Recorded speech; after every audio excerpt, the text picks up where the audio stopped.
En el pasaje que leímos hace un rato en Primera de Juan, capítulo 4, versículo del 12 en adelante, del 13 en adelante, nos encontramos con un pequeño cambio de tono en lo que Juan ha venido haciendo.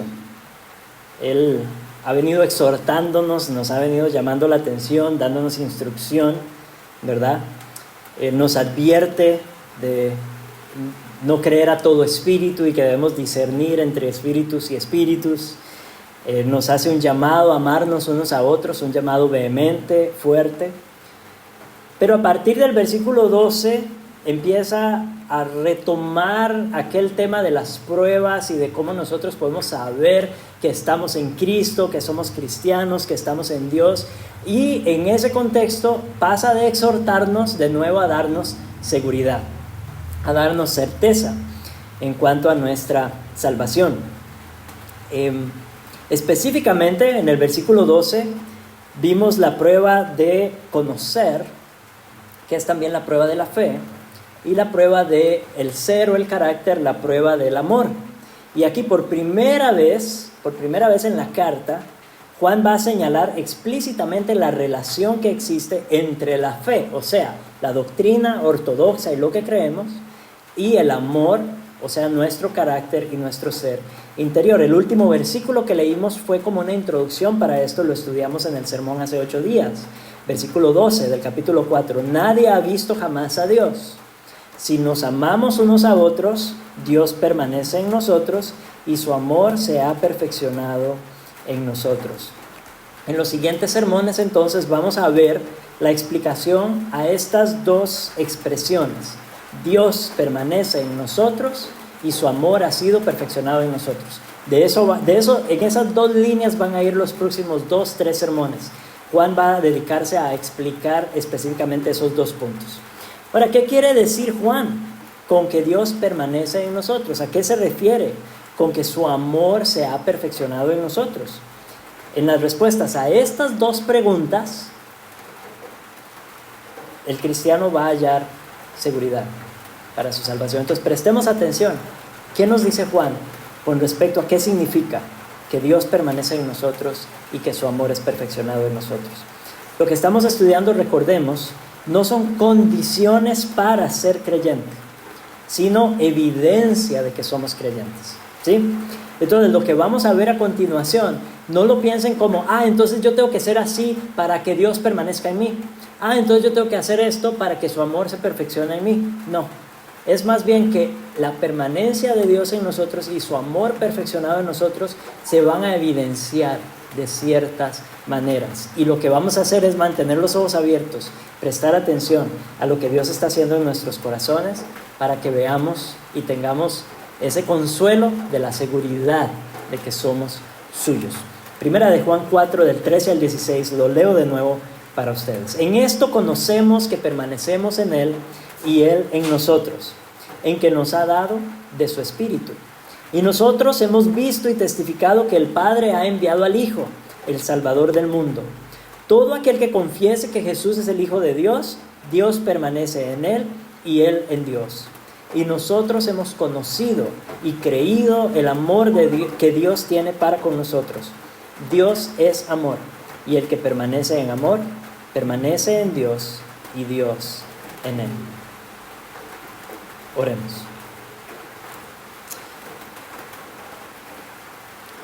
Padre Santo,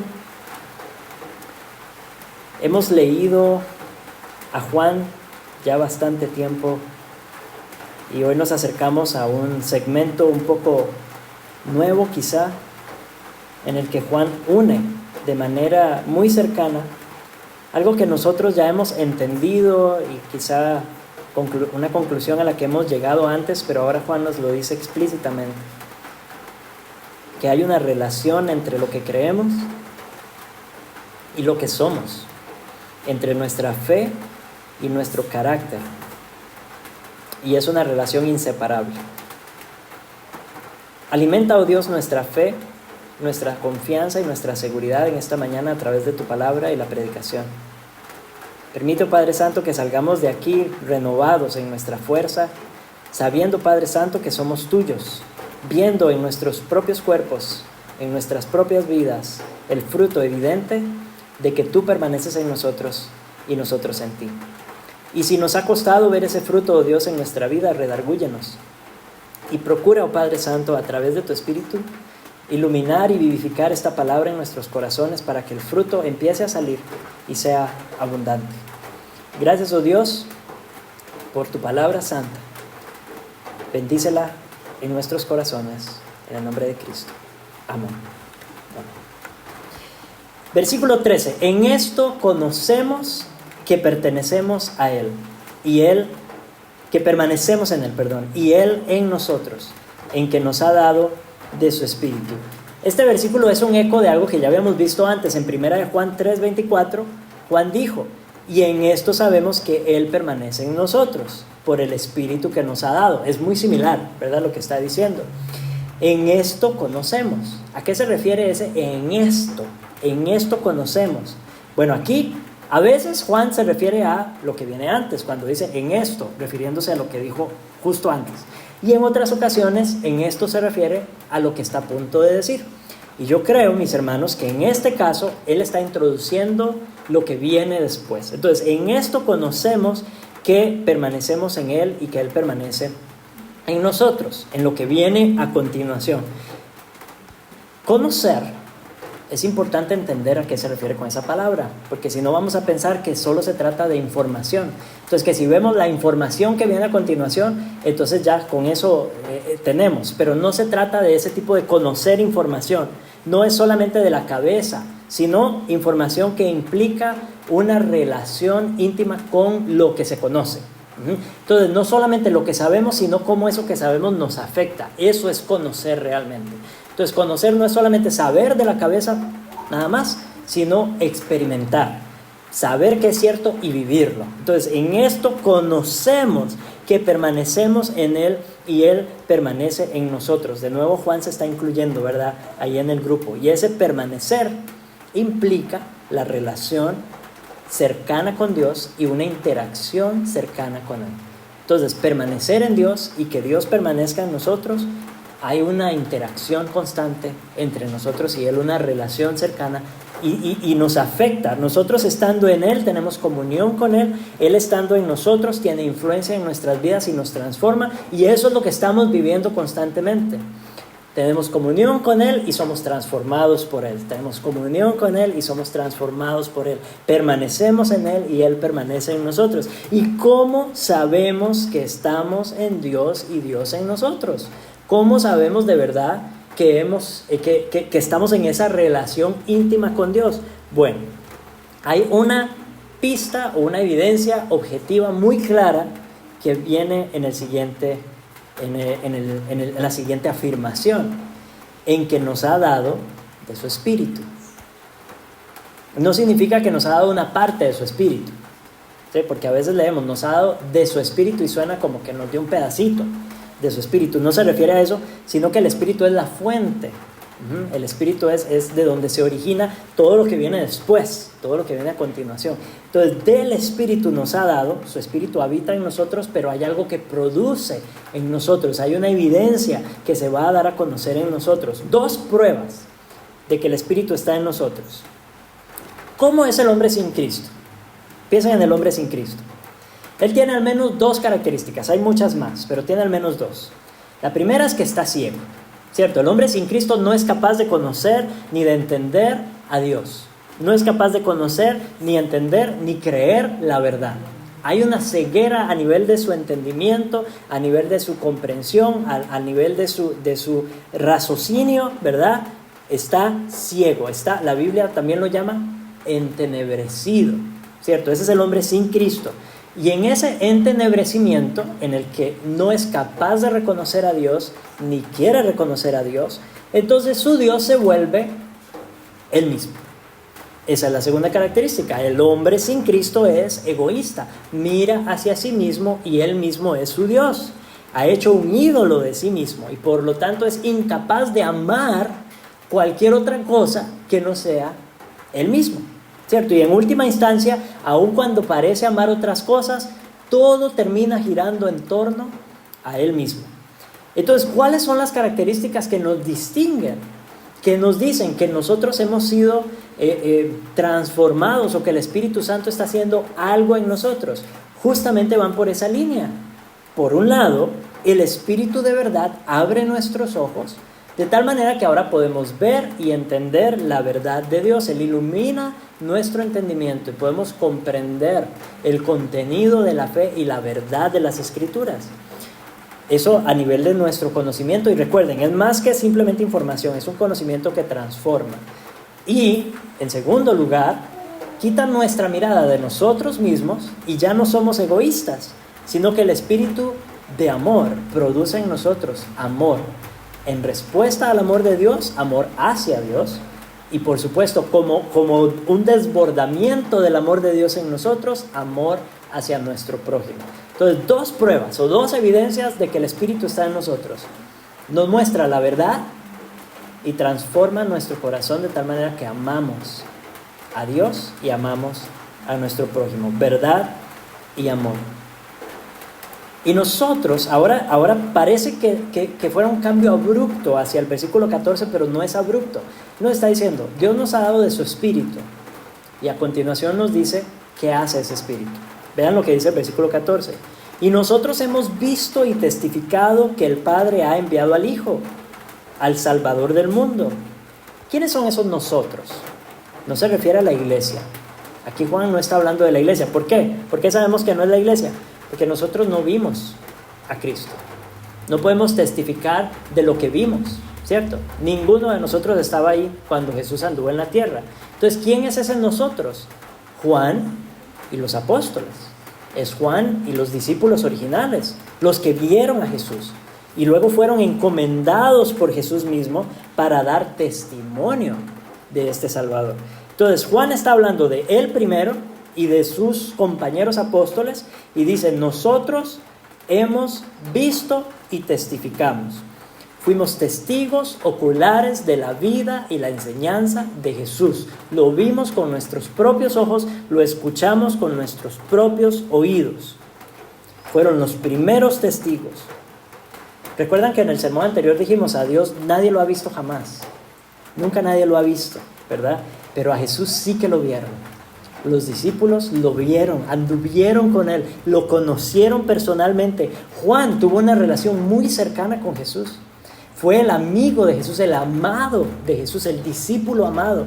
Él era el que estaba recostado al hombro de Jesús durante la última cena y que le dijo que le contara en secreto quién era el que lo iba a traicionar. Y Jesús de hecho le dijo, el que moje su pan conmigo, ese es el que me va a traicionar. Y solo Juan supo. En ese momento, solo Juan supo que Judas Iscariote era el traidor. Vean la relación tan cercana que tenía Juan. Él estuvo con Jesús muy cercanamente, pero no se queda con ese testimonio, porque Jesús mismo, después de su ascensión a los cielos, cuando cerró la revelación, ¿verdad? Ya ahí no hay, ya Jesús se fue al cielo y no hay revelación nueva. No hay nada nuevo que agregar. Lo que tenemos después es todo lo que enseñaron, ¿quiénes? Los apóstoles que anduvieron con él. Todas las enseñanzas de Jesús, lo que ellos escucharon de Jesús. Ellos estaban calificados de manera especial para dar a conocer a Cristo, para dar a conocer el testimonio de Cristo. Y no solamente calificados porque estuvieron en el lugar correcto, en el momento correcto, por la soberanía de Dios, sino porque el mismo Jesús les dijo que esta era la función que tenían. Les dijo que debían ir y que debían predicar. Habían sido enviados. Esa es la palabra apóstol, significa enviado. Ellos habían sido enviados a hablar de justamente eso que habían visto. ¿Y cuándo lo empezaron a hacer? Después de que el Espíritu Santo vino. ¿Ven? Entonces por eso sabemos que está hablando de una obra que hizo el Espíritu Santo. Les ha dado al Espíritu Santo. El Espíritu Santo los capacitó para recordar las enseñanzas de Jesús. Jesús les dijo, cuando mi Espíritu venga, Él les va a recordar todas las cosas. Los va a guiar a toda verdad. ¿verdad? Y entonces el Espíritu Santo viene en Pentecostés y ellos como que agarran fuerza y pareciera como que de repente les cae la peseta y todo lo que habían visto en su tiempo con Jesús de repente tiene sentido y empiezan a predicar y a enseñar acerca de lo que habían visto y oído. Estaban predicando el Evangelio a toda criatura. ¿Y cuál es ese Evangelio? Juan nos dice que el Padre ha enviado al Hijo. ¿Y quién es ese Hijo? El Salvador del mundo. Ese es el Evangelio. Esa prueba de que el Espíritu Santo está en nosotros es que hemos creído el testimonio de los apóstoles. Hemos creído que el Padre ha enviado al Hijo y hemos creído que Él es el Salvador del mundo. ¿Notan la referencia implícita a la Trinidad aquí? Nos dice que el Espíritu Santo está haciendo esto. Luego nos dice qué es lo que nos enseña el Espíritu Santo, que el Padre envió al Hijo. Y tenemos a las tres personas de la Trinidad actuando en este momento. El Padre envía al Hijo, el Hijo es enviado por el Padre y el Espíritu Santo nos ha dado testimonio de esto, de este evento. El Espíritu nunca actúa solo. Recuerden eso. Nunca actúa fuera de su relación con el Padre y con el Hijo. Y todo lo que el Espíritu Santo hace es llevarnos al Padre, llevarnos al Hijo, recordarnos las enseñanzas del Hijo, recordarnos la palabra de Dios. Ese es el ministerio del Espíritu Santo. Siempre va ligado a la persona del Hijo. De hecho, aún la obra que hace en nosotros, Él nos está transformando a la imagen ¿de quién? A la imagen de Cristo. El Espíritu Santo no hace nada fuera de su relación con el Padre, con el Hijo, con la revelación en la palabra. Este mensaje entonces incluye ese evento histórico. Ese es el mensaje del Evangelio. Un evento que ocurrió en la historia. El Padre envió al Hijo. Y lo vimos, ¿verdad? O lo vieron los discípulos. Anduvo aquí en la tierra. Ese es el evento histórico. Pero ese evento histórico tiene un contenido o un significado. ¿Cuál es el significado? Él no era cualquiera. No era cualquier persona. Él era el Salvador del mundo. El Padre envió al Hijo, el Salvador del mundo. ¿Quién es el Salvador? ¿Qué significa Salvador? Detengámonos un momento en esa palabra, porque a veces la usamos y no profundizamos suficiente en su contenido y su significado. Obviamente el significado evidente o primario es aquel que libra del mal, ¿verdad? Si me salvó, me libró, me rescató de algo malo, me preserva, ¿verdad? Preserva mi vida. Me guarda del mal. Esa es como la idea general de ser Salvador. Pero nuestro Salvador es tan grande que vale la pena detenernos un poco. ¿De qué nos salva? Nos salva de la muerte eterna. Entonces es una obra de salvación con dimensiones y consecuencias eternas. Y no solamente nos salva del final de esa muerte eterna que nos esperaba, sino que nos salva de las causas de esa muerte eterna. Nos salva del pecado y de la maldad en nosotros mismos. Entonces es una salvación con dimensiones eternas allá y una salvación con dimensiones personales muy subjetivas a cada uno de nosotros. Nos ha librado de nuestro pecado y cada uno de ustedes sabe cuál es ese pecado, cómo se ha visto ese pecado en su vida, y Cristo vino a salvarlo a usted personalmente. Cada uno de ustedes, cada uno de nosotros por nombre. ¿Y qué nos da? Donde antes merecíamos muerte, nos da vida. Y vida eterna, y vida en abundancia. Y junto con esa vida en gloria que nos aguarda, nos da bendiciones inmensas, que no podemos ni contar, ni empezar a imaginar. Muchas que disfrutamos ya de este lado del cielo, y muchas de las que ni siquiera nos damos cuenta. Y que Dios en Cristo está derramando en nuestras vidas. Es un Salvador incluso incomprensible, porque las dimensiones de su salvación son tan grandes que escapan nuestro entendimiento, escapan incluso nuestra conciencia de la realidad que estamos viviendo y de cómo Él nos está salvando y bendiciendo día tras día. Esa condenación que pendía sobre nosotros nos ha librado de eso. El peligro de muerte que enfrentábamos nos libró de eso.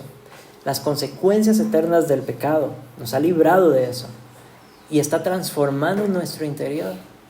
Cuando dice que Él nos perdona de nuestros pecados y los limpia de toda maldad, eso es una obra profunda de limpieza, profunda. Y sabemos que nosotros quisiéramos que fuera así, ¿verdad? Que fuera en un abrir y cerrar de ojos y de repente ya no pecamos más y gloria a Dios, eso sería fantástico, nos encantaría experimentar eso. Pero Dios en su soberanía ha determinado hacerlo paulatinamente, hacerlo despacio, permitir que sigamos luchando todavía contra el pecado. Y yo creo que en esa lucha nos recuerda cuánto dependemos de la obra de Cristo. Porque si nos purificara así de un solo, estoy seguro de que rapidito caeríamos en la idea de que ya somos perfectos y nos olvidamos de Jesús, ¿verdad? Pero Cristo es central y permanece central en nuestra vida. Y sin embargo ahí está, actuando en nosotros de manera muy real, reviviéndonos, renovándonos, haciéndonos nuevas, ¿qué? Nuevas criaturas, y nos da vida nueva. Ese es nuestro Salvador. Mejora nuestra condición. Nos pasa de una vida de miseria a una vida de verdadera bienaventuranza en Él. Nos da el mayor bienestar y la mayor dicha. ¿Qué era lo que Dios nos estaba dando en Cristo? Nos estaba dando a sí mismo. Tenemos el bien mayor, lo más deleitoso que existe, a Dios mismo, y una relación ferviente, real, imposible de detener, imposible de estorbar, una relación profunda y eterna con este Dios para el cual fuimos creados. Esa bendición en sí misma, eso es vida, eso es bienaventuranza, eso es dicha, eso es deleite, es lo mejor que nos podía haber pasado. El mayor bien.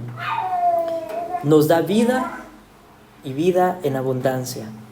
Y a nivel de nuestro entendimiento y nuestra cosmovisión, nos saca de las mentiras que creíamos, nos saca de esos engaños de este mundo y de esos ídolos de este mundo, y nos traslada al dominio de la verdad, al dominio de la luz. Y ahora podemos andar en luz.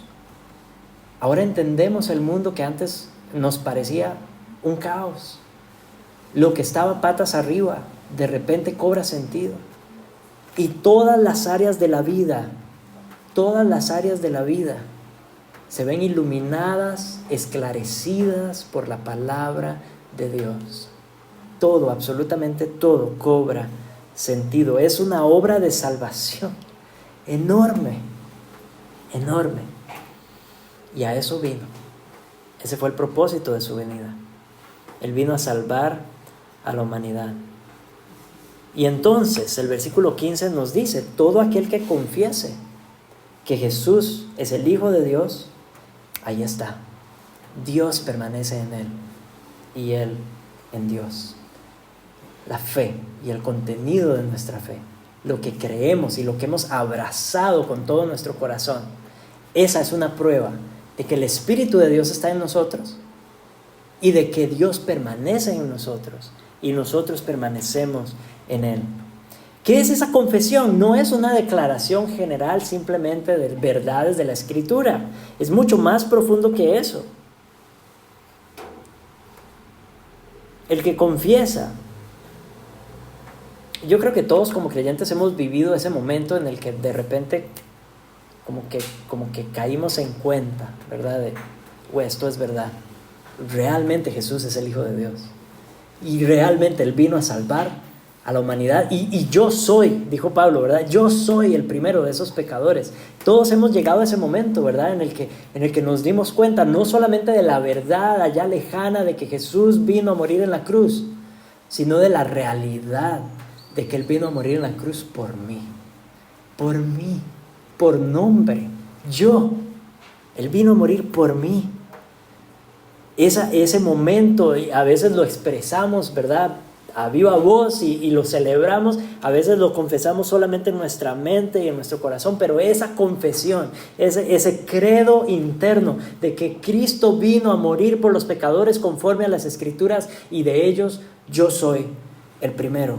Yo estoy en esa lista de pecadores. Cada uno en su historia ha vivido ese momento. Jesús es el Hijo de Dios y lo afirmamos como verdadero, lo aceptamos como verdadero y estamos convencidos de esa verdad más allá de toda duda. Y esa es nuestra confesión, esa es nuestra fe. Es casi sinónimo de creer. Cuando dice que confiesan esto, no solamente es decirlo con la boca, sino creerlo internamente y poner nuestra confianza en esa verdad, descansar en esa verdad, poner todo nuestro peso en esa verdad de que Cristo vino y murió por mí. Y sí, puede involucrar un reconocimiento público, ¿verdad? Y en ocasiones lo vamos a decir públicamente. Y cuando nos bautizamos de alguna manera lo estamos diciendo públicamente también. O cuando hacemos nuestra profesión de fe, los que han sido bautizados de niños y hacen su profesión de fe, lo dicen públicamente, dicen que creen en Cristo Jesús públicamente. Pero más allá de la confesión pública, audible, es un reconocimiento interno de que Él es quien dice ser y nosotros somos suyos y reconocemos su señorío y su salvación. Y ahora queremos vivir conforme a ese señorío. Debemos confesar a Jesús tal y como Él se ha dado a conocer. Ese punto es importante. Hay versiones ficticias, fantasiosas de Jesús allá afuera. Hay falsas enseñanzas acerca de Jesús. El mundo abunda de ideas acerca de Jesús. El nombre de Jesús no salva por arte de magia. No es que simplemente por decir que creo en Jesús ya soy salvo. No. Es el Jesús de la Biblia. Es el Jesús que se ha dado a conocer en las páginas de esa maravillosa escritura. Se trata de quién Él es y de lo que Él ha hecho. Y así que queremos crecer en ese conocimiento. Y sí, por supuesto, quisiéramos ser buenos para expresar nuestra cristología, teológicamente hablando, ¿verdad? Quisiéramos ser buenos en nuestra cristología, poder presentar a Cristo en todas las dimensiones ricas de la Escritura. Pero lo que la Biblia demanda como mínimo es que lo que creamos acerca de Cristo sea verdad en relación a su obra salvadora y quién Él es como Hijo de Dios. Esas simples verdades. Él es el Hijo de Dios que vino a salvarnos del pecado. Y esa verdad, aunque quizá no es profundísima y no necesitamos palabras grandes para comprenderla, incluso para expresarla, en esa verdad radica nuestra salvación.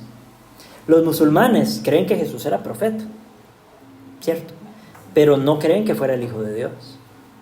No es el Jesús verdadero. No es el Jesús que se revela en las Escrituras. Los hindúes pueden creer que Jesús es Dios. Sí, un Dios entre el montón de dioses que tienen. Ese no es el Jesús de las Escrituras. Muchas personas creen que fue un personaje histórico valiosísimo, un ejemplo a seguir, un ejemplo de una vida de sacrificio o un ejemplo de revolución, pero niegan su resurrección, su ascensión, el hecho de que hoy está vivo y sentado en el trono del universo. Ese no es el Jesús verdadero.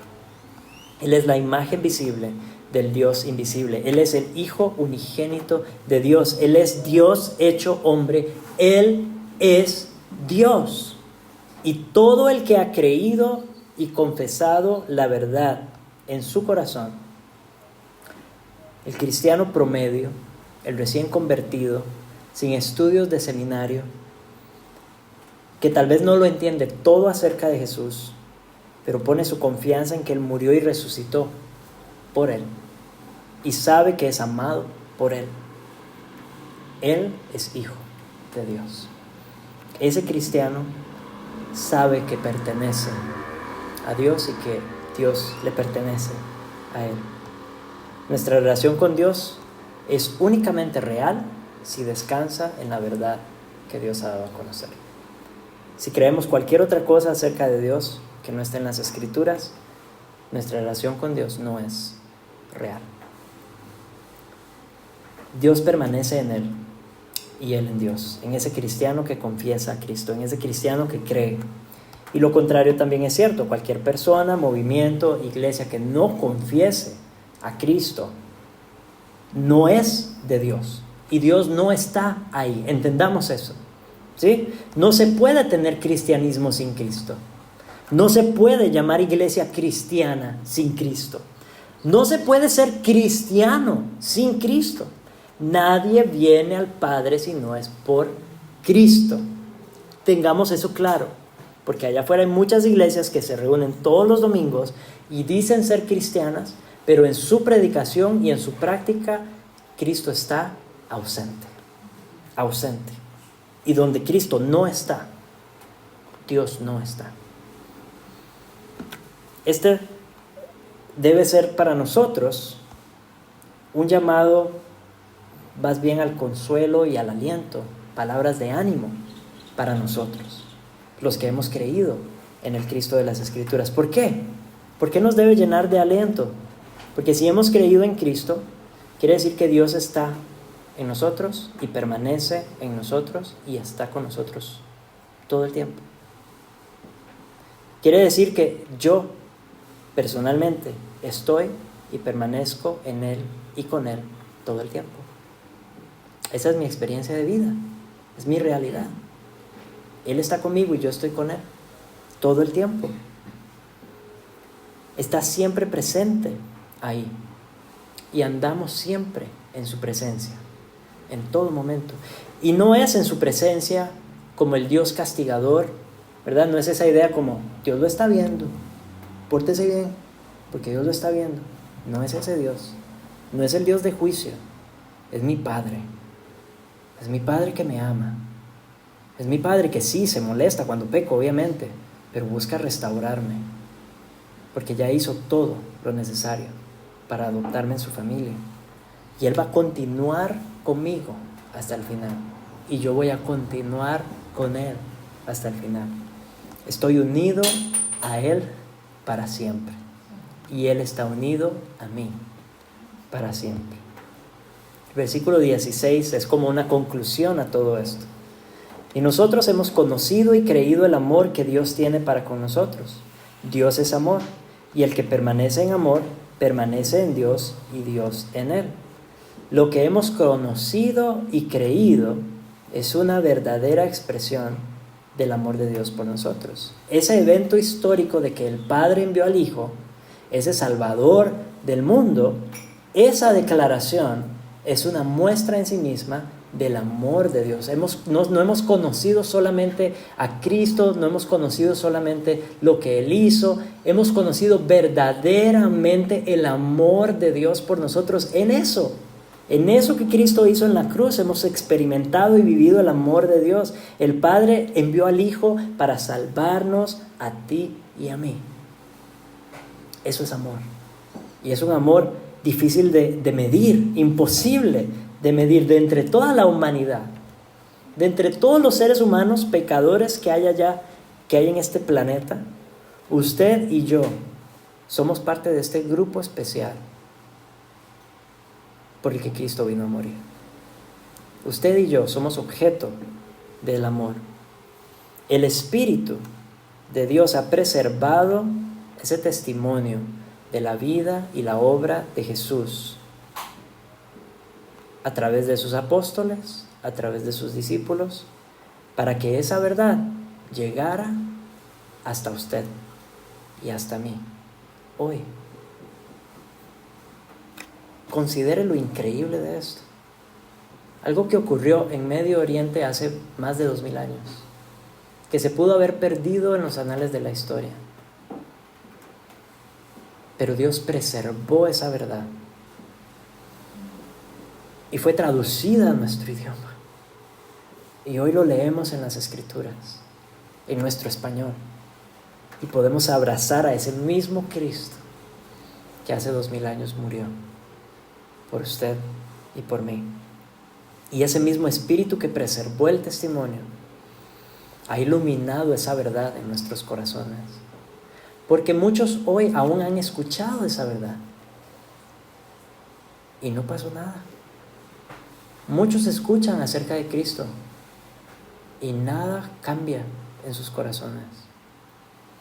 Y nosotros estaríamos ahí si no fuera porque su Espíritu ha actuado en nosotros y ha hecho real en nuestro corazón ese amor que Dios ha derramado a través de su Hijo.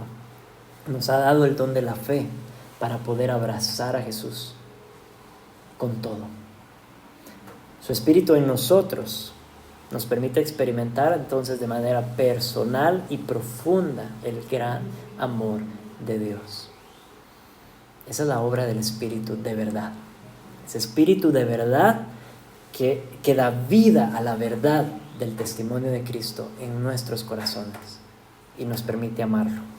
Y entonces la conclusión es que Dios es amor y no cabe la menor duda. Dios es amor, su esencia es amor, todo lo que hace manifiesta su amor, y el que permanece en amor permanece en Dios y Dios en él. El Evangelio es entonces la declaración suprema de sana doctrina, pero es también la evidencia suprema del amor de Dios y la inspiración o motivación suprema para nosotros llevar una vida de amor.